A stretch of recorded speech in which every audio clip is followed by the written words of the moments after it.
Many people don't know this, but during the Second World War, thousands of Soviet women soldiers fought on the front lines, defending their homeland. However, on June 22, 1941, the Nazis launched a successful invasion of Soviet territory, bringing with them one of the most ruthless campaigns in history. Welcome to Before Now. In today's episode, we'll be talking about the tragic fate that befell these warriors, leading to the deaths of thousands, with only a few survivors left to tell their stories. Don't forget to like this video and subscribe to our channel. Your support helps us share more untold stories. Just at the crack of dawn on June 22, 1941, Nazi Germany launched Operation Barbarossa, a massive invasion of the Soviet Union. This quickly escalated, and the Eastern Front became the bloodiest zone during the war. In response to the surprise attack, the Soviet Union was forced to utilize every available human resource. Over 800,000 women were enlisted in the Red Army to defend their homeland. Before then, women were often relegated to low-level or secondary roles in the fight against the Nazis. However, due to the urgent need for defense, the Soviets had no choice but to employ the help of female warriors. This was facilitated by the Soviet ideology of gender equality embedded within the communist framework. For these women, the call of arms wasn't a choice, it was demanded of them. The Soviets depended on their entire population to resist the invasion. The Red Army trained the soldiers in modern warfare, equipping them with skills in guerrilla tactics and aviation artillery. Some women were recruited to serve in pivotal combat roles as snipers, pilots, and partisans. However, many were still relegated to traditional roles such as nursing. With the government actively encouraging female participation, women were depicted as the nation's ultimate sacrifice. War propaganda portrayed them as national heroines, willing to do anything for their homeland. This, however, led to significant casualties in the battlefield. Those who fell into enemy hands were either brutally executed or subjected to unimaginable hardships. The war propaganda was met with skepticism by both civilians and the military, a male-dominated institution. Yet, there was no choice but to adapt to the new reality of women being active in the war. However, the fate of many women was starkly different from that of their male counterparts. Behind the facade of unity, women faced abuse, prejudice, and distrust within the ranks. They also endured shortages of proper uniforms and supplies. But these women didn't back down. As a result, they fought on two fronts, against the enemy and against the internal barriers of a society that still didn't fully recognize them. A few female combatants managed to stand out on the battlefield and in public perception.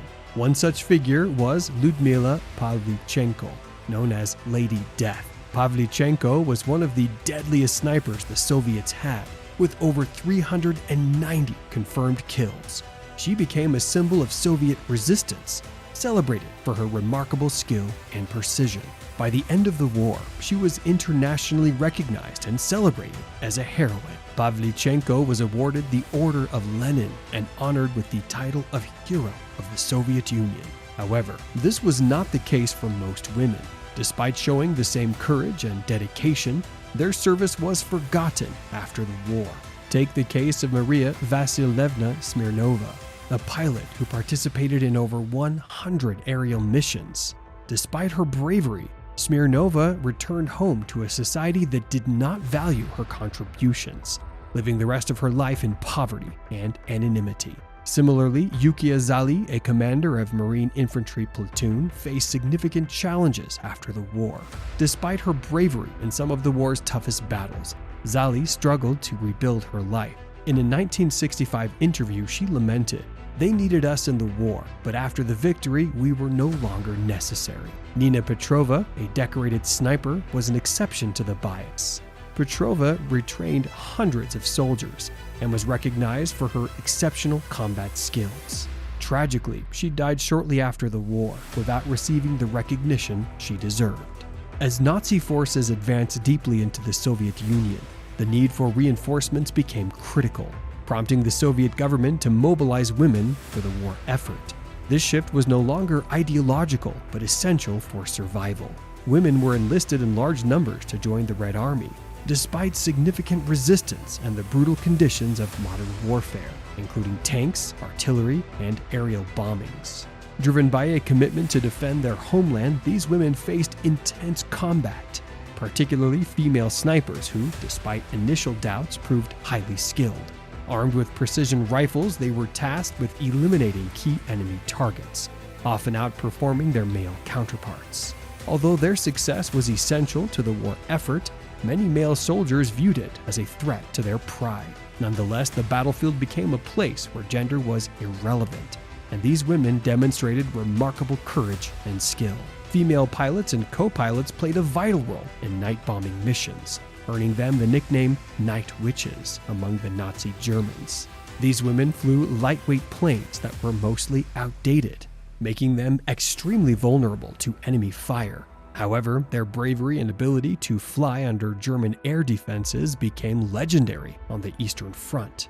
Many of these women displayed remarkable physical and psychological strength, enduring harsh conditions, extreme cold, and the constant threat of being shot down. Their bravery inspired other women to join the cause, proving that in times of war, the ability to kill and defend one's country knew no gender. However, despite their bravery, many of these women fell into Nazi hands, where they were often tortured and executed.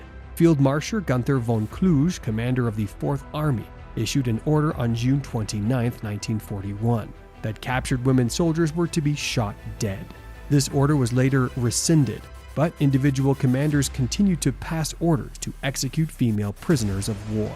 To the Germans, the Soviet women soldiers were a threat to their masculinity and ideology. They saw the use of women as a backward policy of Bolshevism. It was shocking to encounter women fighting on the front lines, killing their comrades, and this encounter provoked a deep-rooted reaction of hate and revenge. As a result, many Soviet women soldiers, when captured, were subjected to horrible treatment, including abuse, torture, and execution, especially if they were night witches.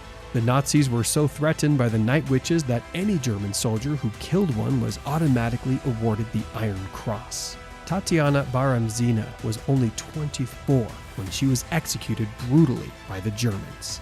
Baramzina was a Soviet sniper who had enlisted in the Red Army in 1943. She quickly distinguished herself as a skilled marksman, earning the respect of her comrades.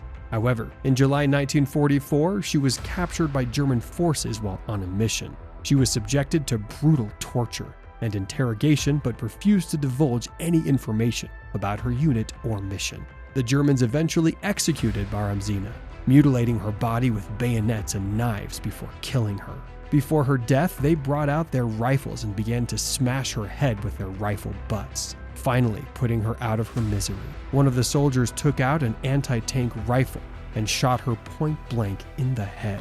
A few hours later, she was found by members of the 70th Infantry Division and buried with honors. Her bravery and sacrifice were later recognized by the Soviet government, which posthumously awarded her the title of Hero of the Soviet Union. This incident inspired many to choose death on their own terms rather than face capture or execution by the Nazis. Sofia Ozerkova, one of the surviving night witches, was a senior engineer before her arrest. Her regiment was forced to hastily retreat from its airfield due to German tanks advancing. When the remainder of their regiment took off, Ozerkova, with fellow mechanic Glafira Kasharina, stayed behind until the last minute, waiting for repairs to be finished on one of the 2 remaining planes. With no spare parts to complete the repairs, Ozerkova chose to destroy the PO-2 rather than let it be captured by the enemy, setting the grounded biplane on fire. After a grueling 3-week journey, during which Kasharina succumbed to typhus, both eventually reached a safe zone. However, the Soviets doubted the legitimacy of what they considered an unusually easy escape and subjected her to questioning.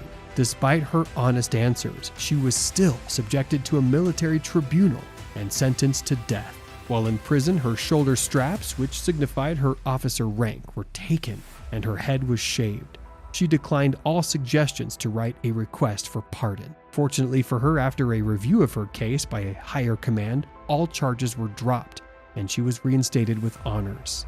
The sacrifices of these women for their homeland were immense, and their reward after their service, except for a few exceptions, was largely forgotten. lost to history. That's why we are digging into these details, to keep them relevant.